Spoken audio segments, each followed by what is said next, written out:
अब 2026-27 के जनगणना में हम लोगों को जगह दे दीजिए, क्योंकि आदिवासी किसी भी हिसाब से हिंदू नहीं है, लेकिन जबरदस्ती इस पूरे देश में हम लोगों को आदिवासी को हिंदू बनाया जा रहा है। कि अन्य धर्मों का जो है धार्मिक न्यास बोर्ड है अलग अलग स्टेट में, लेकिन हम आदिवासियों का जो है धार्मिक न्यास बोर्ड नहीं है। तो उसका तभी बनेगा जब धर्म कोड यहाँ की भारत की जनगणना के प्रपत्र में उल्लेखित होगा, तभी जो है हम लोग धर्म कोड मिलेगा। मैं आह्वान करना चाहता हूँ और निवेदन भी करना चाहता हूँ देश के 781 जनजाति के प्रतिनिधि के लोगों को कि लड़ाई अब अंतिम लड़ी जाए, आर पार की लड़ी जाए, क्योंकि हमारी लड़ाई 1871 से है, लेकिन अभी तक जो है कॉलम में नहीं रखा है, संविधान के दायरे में नहीं रखा है। जागरूक होना चाहिए और खुद की संस्कृति, खुद के धर्म के लिए लड़ो और फिर से बिरसा मुंडा, राघोजी भांगरे इनका उल्लंघन वापस दिल्ली में लेके आए और भारतीय संविधान बाबा साहब अम्बेडकर ने जीने का अधिकार दिया है, जयपाल सिंह मुंडा ने जीने का अधिकार दिया है। इसलिए संविधान के माध्यम से हम ना कोई हथियार से लड़ेंगे, हम सिर्फ संविधान के माध्यम से कलम की लड़ाई से हम हमारी जीत को हासिल करेंगे, धर्म कोड को सफल बनाएंगे। ये आज से लड़ाई नहीं है, ये कई वर्षों से लड़ाई है।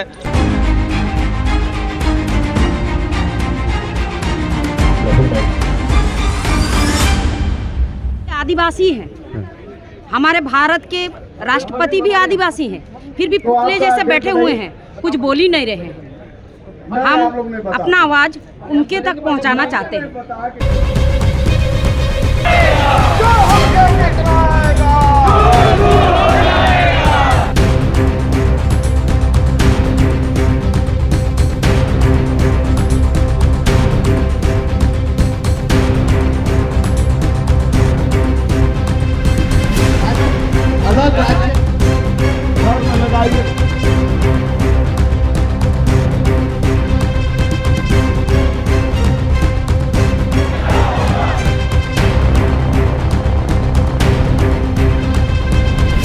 आज इस केंद्र सरकार को चेतावनी देने आया हूं, क्योंकि आज हमारे लोगों को कहीं न कहीं धर्म के नाम पर आपस में लड़ाया जा रहा है, हिंदू मुस्लिम के नाम पर, लव जिहाद के नाम पर, धर्मांतरण के नाम पर। इस तरह कितना दिन चलेगा? जब देश का जब इस पृथ्वी का सृजन हुआ था, तब से हम लोग आदिवासी यहाँ से हम लोग हैं और हम लोग किसी धर्म को मानते हैं। हम लोग सिर्फ आदिवासी हैं जो प्रकृति की पूजा करते हैं। आज इसी को मांग को लेकर हम लोग जंतर मंतर में एक दिवसीय धरना दिए हैं कि हम लोगों को अलग धर्म कोलम दिया जाए।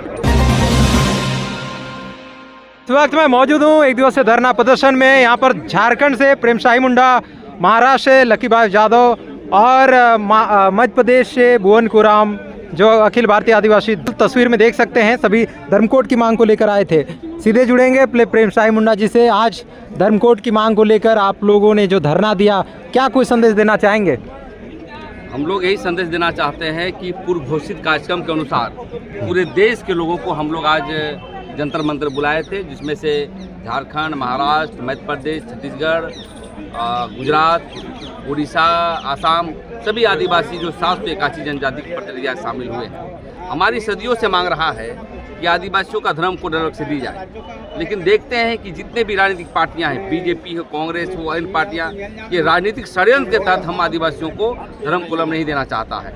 इसी मांग को लेकर के आए थे और हम आह्वान करना चाहते हैं, मांग करना चाहते हैं यहाँ के प्रधानमंत्री और यहाँ के गृह मंत्री से कि आदिवासियों को धर्म कोलम के लिए अविलंब जो है कोड दिया जाए, क्योंकि धर्म कोड के अभाव से हमारा जो है जनसंख्या का पता नहीं चलता है, हमारी आरक्षण को छीनी जाती है, और तो और जो बजट बनता है हमारी संख्या के आधार पर, ट्राइबल सप्लान का बजट बनता है, वो नहीं निर्धारित की जाती है। दूसरी बात यह है कि अन्य धर्मों का जो है धार्मिक न्यास बोर्ड है अलग अलग स्टेट में, लेकिन हम आदिवासियों का जो है धार्मिक न्यास बोर्ड नहीं है। तो उसका तभी बनेगा जब धर्म कोड यहाँ की भारत की जनगणना के प्रपत्र में उल्लेखित होगा, तभी जो है हम लोग धर्म कोड मिलेगा।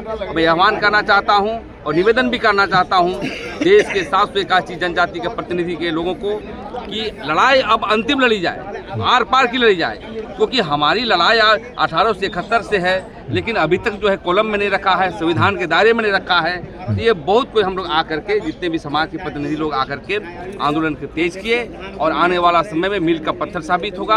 हम लोग ने आज ऐलान भी किया है कि स्टेट बाय जो है हम लोग बैठक करेंगे, सम्मेलन करेंगे और एक और फिर से दिल्ली आने का हम लोग काम करेंगे, ताकि हम आदिवासियों का जो 1871 में जो छिना गया आदिवासी धर्म को लेकर के तो पुनः स्थापित किया जाए। क्योंकि इसके अभाव से बहुत आदिवासी जो है कहाँ जा रहे हैं, कोई हिंदू में हो जा रहे हैं, मुस्लिम में जा रहे हैं, क्योंकि हम देश की जनसंख्या के आधार पर 3rd स्थान पाए जाते हैं और इससे पहले जाएंगे तो 1st स्थान पाए जाते थे। लेकिन अभी भी जो है जनगणना प्रपत्र में इसको उल्लेखित नहीं किया जाना एक राजनीतिक षड्यंत्र है और हम लोग कमर कस चुके हैं देश के आदिवासियों को। आने वाला समय में बहुत बड़ा जो है धार्मिक क्रांति होगी और इसके लिए सब तैयार होने के लिए यहाँ पर एक आगाज करने के लिए हम लोग आज जंतर मंतर नई दिल्ली आए थे। आगे की क्या रणनीति है अगर नहीं पूरा होती है आदिवासी धर्म कोड अगर कॉलम की आगे की हम लोगों ने प्लान किया है कि जो भी राजनीतिक पार्टी, क्योंकि ये सामाजिक मुद्दे हैं लेकिन इसकी समाधान जो है सदन में होगा, और जो बीजेपी कांग्रेस या अन्य पार्टियां यदि हमारी बात को नहीं रखेगी, हमारे धर्म कोलम के मसले पर नहीं रखेगी,